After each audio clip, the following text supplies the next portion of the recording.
पिछले 5 दिनों में जम्मू कश्मीर में आतंकवादी द्वारा 7 नागरिकों की हत्या के बाद केंद्रीय गृह मंत्री अमित शाह ने तुरंत एक्शन लिया है। अमित शाह द्वारा कश्मीर में मासूमों और अल्पसंख्यकों की हत्या का मुकाबला करने के लिए कड़े और स्पष्ट निर्देश दिए जाने के साथ ही श्रीनगर में आतंकी हमलों में शामिल पाकिस्तान समर्थित स्थानीय मॉड्यूल को बेअसर करने के लिए स्थानीय पुलिस की मदद करने के लिए केंद्र ने अपने शीर्ष आतंकवाद निरोधी विशेषज्ञों की टीम भेजी है।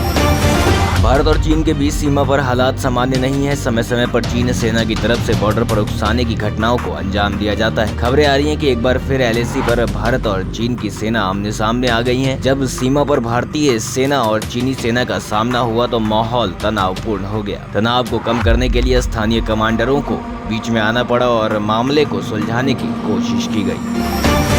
मुंबई क्रूज ड्रग रेड मामले में गुरुवार दोपहर लंबी अदालती सुनवाई के बाद शाहरुख खान के बेटे आर्यन खान को न्यायिक हिरासत में भेज दिया गया। वह कम से कम एक और रात के लिए मुंबई में अपने घर मन्नत नहीं लौटेंगे। नारकोटिक्स कंट्रोल ब्यूरो यानी NCB ने मामले में आर्यन खान का और 7 अन्य आरोपियों को हिरासत 11 अक्टूबर तक बढ़ाने की मांग की थी। हालांकि मजिस्ट्रेट ने इसे प्रदान नहीं किया और इसके बजाय उन्हें 14 दिनों के लिए न्यायिक हिरासत में भेज दिया।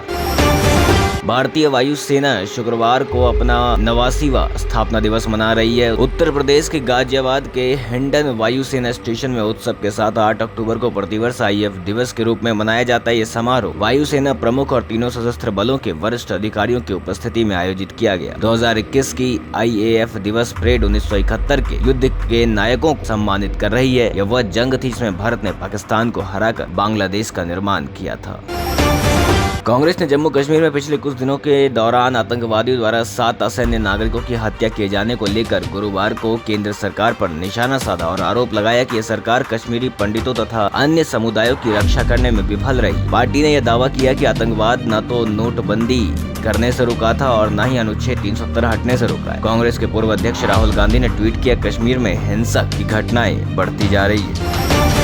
गुजरात के मुख्यमंत्री भूपेंद्र पटेल ने कहा कि उनकी सरकार के पास अनुभव की कमी है और इस वजह से गुजरात के लोग उनकी गलतियों को माफ कर देंगे और उन्हें थप्पड़ नहीं मारे। दरअसल भूपेंद्र पटेल ने गुरुवार को कहा कि उनकी सरकार के पास अभी अनुभव की कमी है तो ऐसे में गलती कर सकती है, लेकिन उन्हें भरोसा है कि लोग उसे बहुत कठोरता से नहीं आंकेंगे।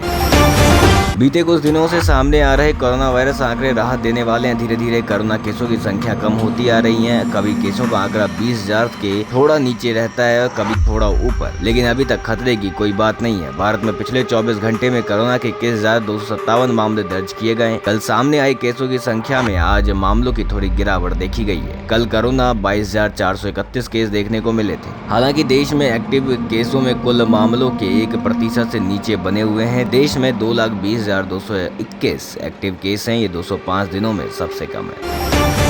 एक्ट्रेस और बीजेपी सांसद किरण खेर के फैंस बीते कई दिनों से उनकी सेहत को लेकर चिंतित हैं। किरण कैंसर से जंग लड़ रही हैं। इस बीच उनकी एक प्यारी तस्वीर आई है जो लोगों को बड़ी तसल्ली दे रही है। इस फोटो में किरण खेर लैपटॉप पे काम करती दिख रही है। उनके इस पोस्ट पर पति अनुपम खेर ने भी हौसला बढ़ाया है।